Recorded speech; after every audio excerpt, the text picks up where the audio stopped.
नमस्कार दोस्तों। बीजेपी हरियाणा के अंदर अपने सीएम कैंडिडेट को शपथ नहीं दिला पा रही है और सबसे बड़ी अपडेट जो निकलकर आई है वो मैं आपको बता देता हूं कि बीजेपी सबके सामने जो चल रहा है उसको उजागर भी नहीं कर रही है। मैं आपको बता देता हूं, कांग्रेस दोबारा से चुनाव आयोग के पास पहुंच गई है। सारे सबूत लेकर इस वीडियो में आपके साथ जुड़ा हूं।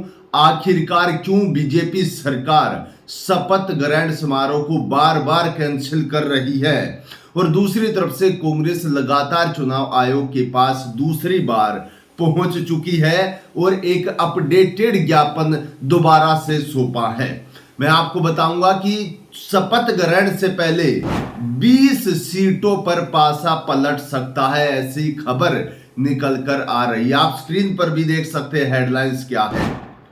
हरियाणा की 20 सीटों पर पासा पलटने की उम्मीद में कांग्रेस चुनाव आयोग को सौंपे अपडेटेड डेटा में क्या क्या है। जी हां साथियों, यानी कि सीधे तौर पर डाटा एक और सौंपा गया है। अपडेटेड जो ज्ञापन है वो दिया गया है चुनाव आयोग को, और जिसको लेकर बीजेपी में हड़कंप जरूर मच गया, क्योंकि एक तो उनकी शपथ नहीं हो पा रही है, दूसरी तरफ से कांग्रेस यहां पर 20 सीटों पर पासा पलटने के लिए तैयार और लगातार चुनाव आयोग के चक्कर काट रही है। मैं आपको पूरी खबर बताऊंगा, उससे पहले जितने साथी हमारे साथ जुड़े हैं वीडियो को लाइक जरूर कर दीजिए। सबसे पहले मैं आपको स्क्रीन पर दिखाना चाहता हूं मामला क्या चल रहा है। देखिए, क्या हरियाणा विधानसभा चुनाव का नतीजा बदल जाएगा? हरियाणा की 20 सीटों पर खेल पलट जाएगा। हरियाणा में लगातार तीसरी बार चुनाव हारकर सत्ता से दूर खड़ी कांग्रेस पार्टी इसी उम्मीद में चुनाव आयोग के पास नए और अपडेटेड जानकारी से लैस ज्ञापन लेकर पहुंची है। कांग्रेस महासचिव और संचार प्रभारी जयराम रमेश इस मामले में मतगणना वाले दिन से ही बेहद सक्रिय नजर आ रहे हैं। जी हाँ साथियों, यानी कि जयराम रमेश जिस दिन नतीजे आ रहे थे, जिस दिन ये बड़ा उलटफेर हुआ था, उस दिन से ही चुनाव आयोग के साथ कनेक्शन बनाकर रखे हुए, सारी शिकायत उन तक पहुंचा रहे, सारा अपडेट जो है वो उन तक पहुंचा रहे हैं। लेकिन मामला है 20 सीटों का। अगर 20 सीटें पलट जाती हैं तो कांग्रेस की सरकार बनेगी और हरियाणा के अंदर जो बीजेपी पूर्ण बहुमत लेकर आई है वो टूट जाएगा। बहुत बड़ी अपडेट निकल कर आ रही है। बीजेपी के लिए मुश्किलें खड़ी हो रही है।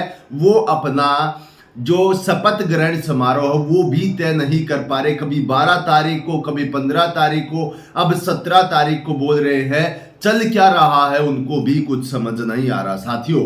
और इसी के साथ साथ चुनाव आयोग के पास, इलेक्शन कमीशन के पास क्या मामला पहुंचा है, किस प्रकार की खबरें पहुंची है, क्या 20 सीटों पर पासा पलटेगा, वो सबसे पहले एक बार स्क्रीन पर देखिए। उसके बाद मैं ये भी बताऊंगा कि वो 20 सीटें कौन सी हैं। देखिए, जयराम रमेश ने शुक्रवार को सोशल मीडिया प्लेटफॉर्म एक्स पर कांग्रेस की ओर से चुनाव आयोग को सौंपा गया एक ज्ञापन पोस्ट करते हुए लिखा, 9 अक्टूबर को चुनाव आयोग के सामने उठाए गए मुद्दों और प्रस्तुत किए गए ज्ञापन के बाद हमने अब हरियाणा के 20 विधानसभा क्षेत्रों में चुनाव प्रक्रिया में गंभीर और स्पष्ट अनियमितताओं को उजागर करते हुए एक अपडेटेड ज्ञापन प्रस्तुत किया है।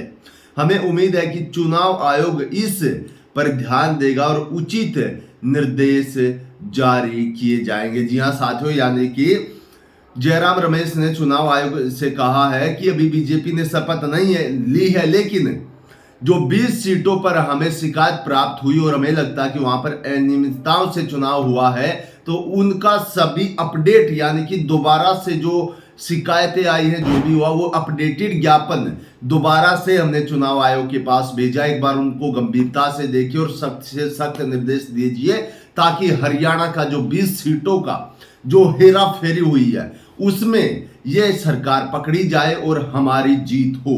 जी हाँ, इसके साथ खबर में क्या छापा गया स्क्रीन पर देखिए। कांग्रेस ने शिकायत लेकर दूसरी बार आयोग का दरवाजा खटखटाया है।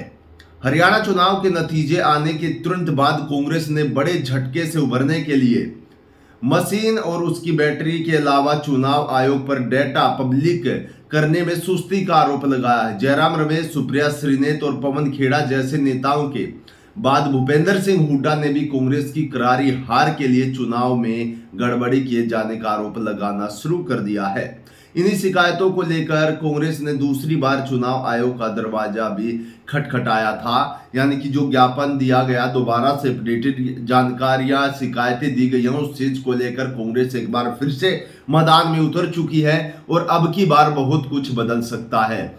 दूसरी तरफ बीजेपी सरकार इसलिए घबराई हुई है क्योंकि वहां से किसी भी सीएम के उम्मीदवार को अभी तक शपथ नहीं दिलाई गई है।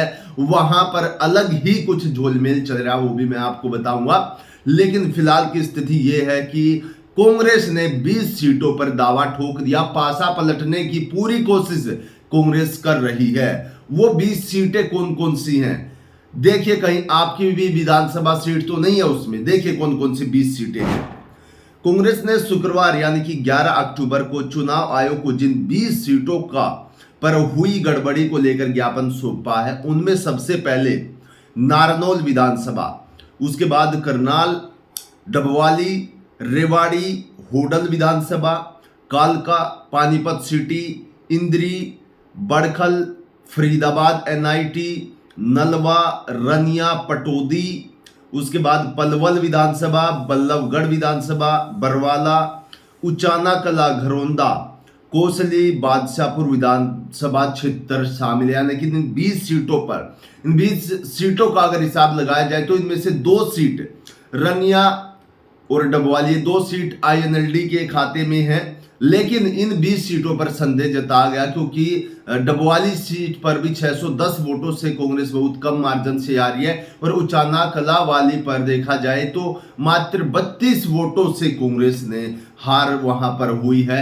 और इसी चीज को लेकर बड़ा मुद्दा भी बनाकर चुनाव आयोग के पास भेजा गया है। लगातार पूरी कोशिश कांग्रेस कर रही कि कैसे भी करके इन 20 सीटों पर जांच हो। लगातार बीजेपी के सीएम के शपथ से पहले सारा पासा पलटा जाए और बीजेपी इस चीज को लेकर घबरा रही है। अब यह पूरा मामला सामने आया है कि इन 20 सीटों पर दोबारा से शिकायत चुनाव आयोग के पास पहुंची है और कांग्रेस ने यह भी कहा कि इस पर चुनाव आयोग जल्द से जल्द कोई ऐसा फैसला ले जो कि सीधे तौर पर यह दिखाए कि हाँ, हमारे यहां पर लोकतंत्र की जीत हुई है, तंत्र की नहीं। जी हाँ, इसी चीज को लेकर जब हरियाणा के चुनाव के नतीजे आए थे उस समय पर कांग्रेस ने कहा था कि लोकतंत्र की हार हुई और तंत्र की जीत हुई है। यानी कि जो लोकतंत्र था वो हार गया और जो एक बड़ा तंत्र बना हुआ है हमारे देश के अंदर, एक बड़ी पार्टी, वो जीत गई।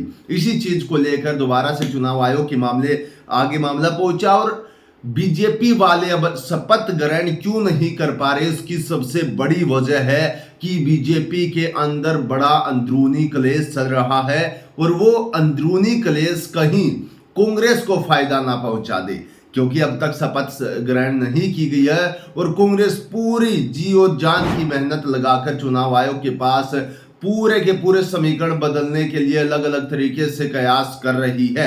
अगर ऐसा हो जाता है तो बीजेपी की शपथ ग्रहण की जो उम्मीदें थी वो धरी की धरी रह जाएंगी। लगातार बीजेपी के अंदर राव इंद्रजीत हो गए, अनिल विज हो गए, नायब सिंह सैनी हो गए। लगातार इनके समर्थक हैं जो वो राव इंद्रजीत को, जो उनके समर्थक वो उनको कह रहे कि आप बनिए सीएम। अनिल विज ने खुद दावा ठोक दिया था। अब नायब सिंह सैनी के नाम पर जिस फेस पर चुनाव लड़ा गया हरियाणा का, उसको दिलाया जाएगा या क्या होगा, बीजेपी को कुछ भी समझ नहीं आ रहा है। लेकिन दूसरी तरफ से 20 सीटों पर यहां पर दावा ठोक दिया गया है और इस पर चुनाव आयोग की क्या स्पष्टीकरण होगा, किस प्रकार से क्या मामला सामने आएगा, ये देखने वाली बात होगी। और सारी चीजों की बड़ी अपडेट लेकर मैं आपके साथ जुड़ता रहूंगा। चैनल को सब्सक्राइब कर लीजिए आने वाली हर अपडेट के लिए। आज की वीडियो में इतना ही। सभी साथियों को नमस्कार, जय हिंद।